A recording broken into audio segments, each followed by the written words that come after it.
तुझ्या हे आता म्हातारी झालाय, चोरी करायला लागले आपल्या इथे. आणि तुम्ही कुठे होता?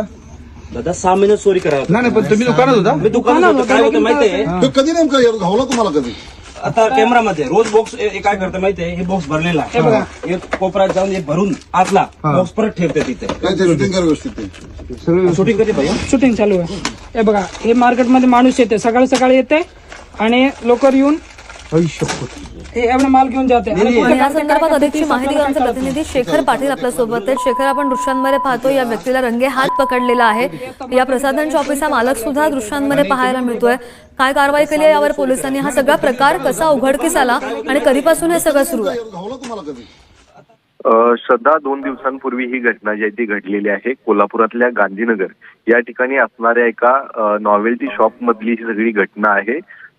एक व्यक्ती जो आहे तो गारगोटी मधला आहे, ज्याचं एक सौंदर्य शॉप सुद्धा आहे गारगोटीमध्ये.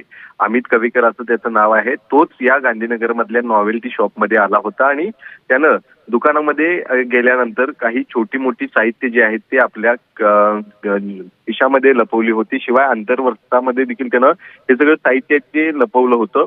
मात्र त्या ठिकाणी तो गुन्ह्याची कबुली जी आहे ती देत नव्हता. त्यानंतर तात्काळ दुकानदारानं पोलिसांना बोलवलं.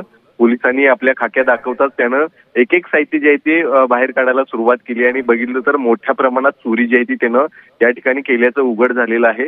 एक एक करत साहित्य त्यानं मोठ्या प्रमाणात साहित्य आपल्या खिशामध्ये असू देत, अंतर्वर्तामध्ये जे आहे ते त्यानं लपवलं होतं. त्यामुळं निश्चितच आहे अशा पद्धतीनं अनेक काही घटना ज्या आहेत त्याच्याकडून झाल्या आहेत का या संदर्भात देखील पोलीस जे आहेत ते शोध घेताना पाहायला मिळतात. मात्र अशा पद्धतीनं चोरीच्या घटना ज्या आहेत त्या सातत्यानं वाढत आहेत आणि त्यामुळं आणि याला आळा बसणं अत्यंत गरजेचं आहे. शेखर, धन्यवाद दिलेल्या सगळ्या सविस्तर माहितीसाठी. बातमी पाहतो तो कोल्हापूरमधून.